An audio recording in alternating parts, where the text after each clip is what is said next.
एक सैनिक डर के मारे अचानक एक पेड़ के खोखले हिस्से में छुप गया। उसके ठीक ऊपर एक जर्मन अफसर किसी को ढूंढ रहा था। असल में यह सैनिक एक भगोड़ा था और जर्मन सेना में भगोड़ों को दुश्मनों से भी ज्यादा सख्त सजा दी जाती थी। अगर वो पकड़ा जाता तो उसका अंजाम बहुत बुरा होता। इसलिए बिना कोई आवाज किए वो वहीं छुपा रहा।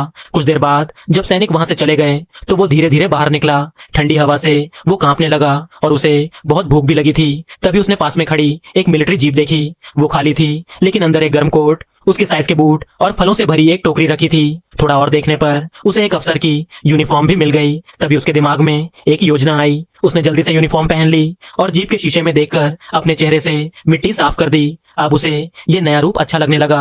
वो खुद को अफसर समझकर कल्पना करने लगा और अफसर की तरह बोलने की प्रैक्टिस भी करने लगा। अचानक सामने से एक जर्मन सैनिक आ गया। वो फिर से डर गया, लेकिन हैरानी की बात यह थी कि उस सैनिक ने सलाम किया और रिपोर्ट देने लगा।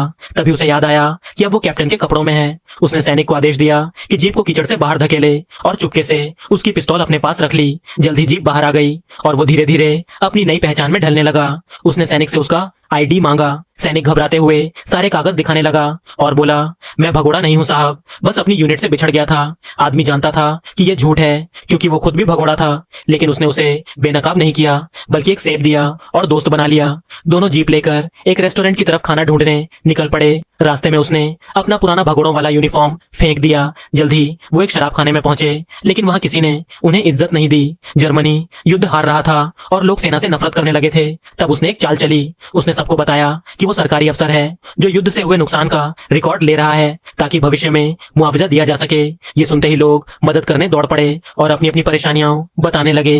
होटल मालिक ने तो उन्हें खाना भी दे दिया, लेकिन जैसे ही उसका भूखा साथी खाने पर टूट पड़ा, मालिक को शक हो गया क्योंकि ऐसा सिर्फ भगोड़े करते थे। आदमी ने यह तुरंत भांप लिया।